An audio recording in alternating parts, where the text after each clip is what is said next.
Hello people of the internet, my name is Bojack and welcome to my first ever list video. Today I'm going to be counting down my top 20 favorite Ki Blast Supers in the games, part 1 of 2. And just for some clarification, it is my favorite, not the best, not the most useful, my favorite. So it could be how strong it is, what it looks like, how funny it is when it comes out, things that make me like the move. Again, personal list, this is what my opinion is. If you have a list of what your favorite Ki Blast Supers are, leave a comment below and let me know what yours are. But this is my personal list, so what your favorite move is may not be on this one, so let me know what yours are. But let's go ahead and jump into this list with number 20.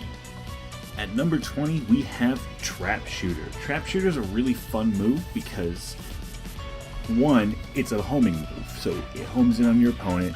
It's very unlikely that you're going to miss. You're probably not going to hit with all the attacks, but you're going to at least nick your opponent with one of them, assuming you're not step vanishing.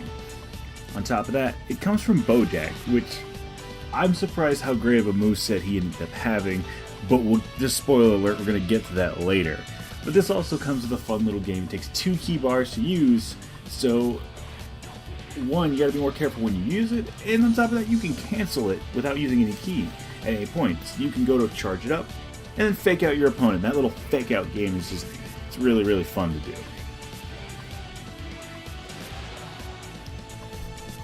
At number 19, we have Atomic Blast, Majin Vegeta's move.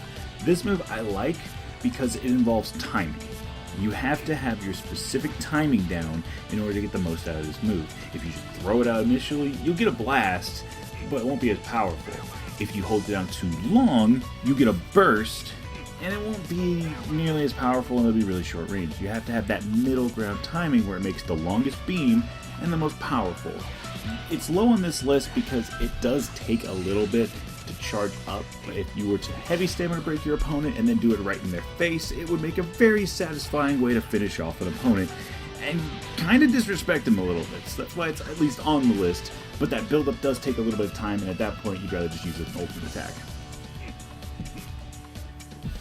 At number 18 we have Bloody Sauce. Bloody Sauce is an interesting move because it can either fire horizontally, which causes slowdown damage, or vertically, which causes poison damage. Status effects on your opponents is always interesting, but in this case they're not really that helpful. And despite the fact that it's a spread shot move, it's actually kind of hard to hit your opponent with it.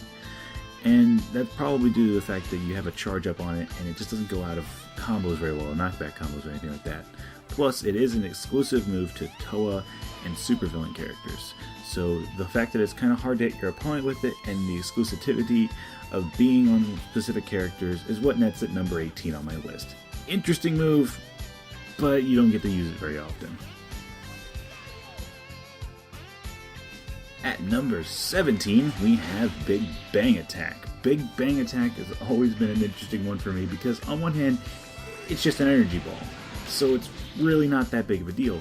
But it's always been a multi-hit move, which for some reason just makes that move more satisfying, especially if you do it point blank, because the charge up of the move actually counts as a hitbox. So you can get extra little chip damage in while you're charging the move, and your opponent's just stuck there waiting for you to blast them in the face. So the fact that it's actually a multi-hit move also can help against Great Apes a little bit if you get really up close to them and decide to do that, if you really want to get that close to them in the first place. But the satisfying multi-hit coming off actually makes this move a lot more useful and a lot more satisfying to pull off than most of the other moves. At number 16 we have Psycho Barrier. Psycho Barrier is another one of Bojack's moves, and it's actually really fun to use. It, as the name implies, is a barrier that can actually block some attacks in the game. Most of the attacks, if I'm not mistaken. On top of just being a barrier, which already makes it kind of useful, it's actually an attack too. If you hit the button again up to 3 extra times, your character will expand the barrier and actually count as additional attacks. So not only can you protect yourself with this attack, you can also fight back with this attack. So just have someone come charging at you and throw it out. See what happens. Most of the time they're going to run right into the barrier, and it's really fun if you finish off someone with this move.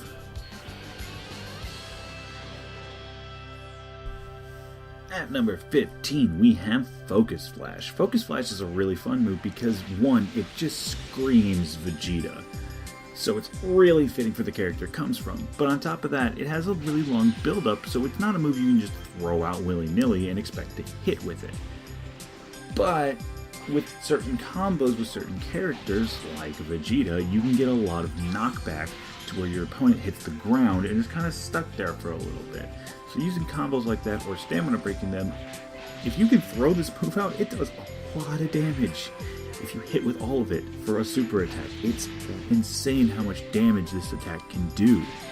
So that's what nets it on this list, is just the pure power this move has behind it. Plus, flurry attacks always are just fun to watch. They're always interesting. At number 14, we have Lightning of Absolution. This one comes from Murtsumasu, or Fused-Masu, whatever you want to call him, but it's basically striking your opponent with lightning.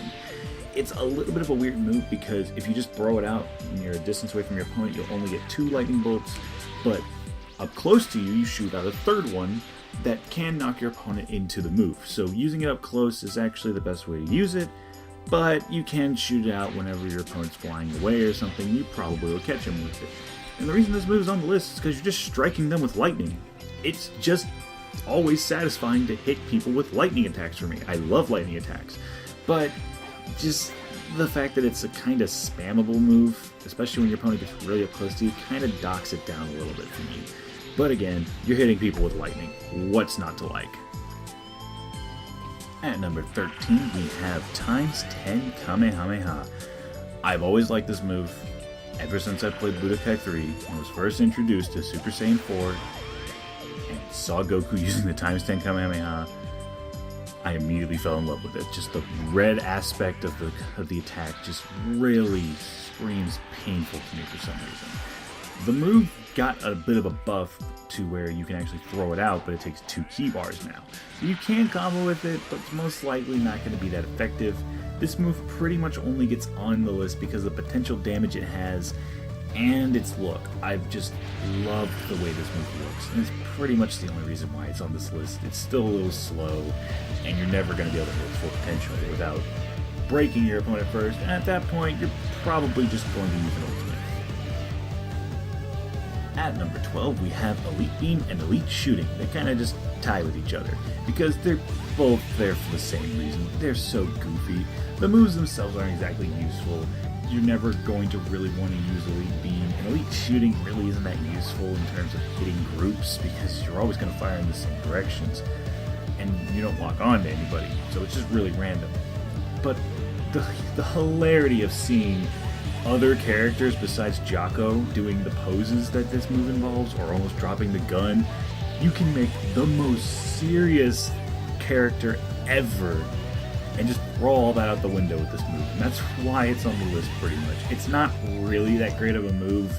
Granted, Elite Beam is probably Jocko's best move, but it doesn't make the character any better. It's only here for the hilarity of it. At number 11, we have Sudden Storm. This move gets on the list pretty much because of its look, the pose that your character's in, the way they fire it, and the fact that the move really doesn't miss. It can, if you want your opponent away, it may or may not hit some of them, but most of the time it's pretty accurate. However, the move's not any higher because it takes 2 key bars and doesn't do the damage I would like for it to do. But with how cool the move looks and how badass your character looks just standing there blasting at your opponent, I had to put it on the list. If only it just did a little more damage, then I'd be okay with it. I wanted to stay at 2 key bars, but just do a little more damage. That has been this video for today. Again, this is only part 1. Part 2 will be in the description and also linked at the end of the video. So what do you guys think though? If you guys want to go ahead and comment what your top 10 key blast super attacks would be in the game, or if you want to wait until the next video, go ahead and do that. Either way, if you liked the video, consider giving it a like, maybe subscribe. I'll see you guys in part 2. Later.